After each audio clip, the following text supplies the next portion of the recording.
As always, I'm Thomas Payeur. The National Weather Service has issued a winter storm watch for Otsego County. The NWS says between tomorrow and Friday afternoons, heavy wet snow is expected with at least 8 inches possible at higher elevations and 4 inches at lower ones. The strong winds and the weight of snow on tree limbs may pull down power lines and cause sporadic power outages. The National Weather Service is urging everyone to plan on slippery road conditions tomorrow. Those hazardous conditions could impact the Thursday evening and Friday morning commutes.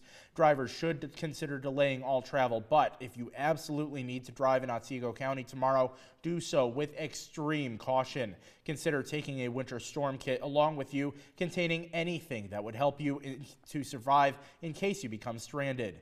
Meteorologist Brian James will talk more about that later on in the show. GlobalFoundries is getting $1.5 billion from the federal government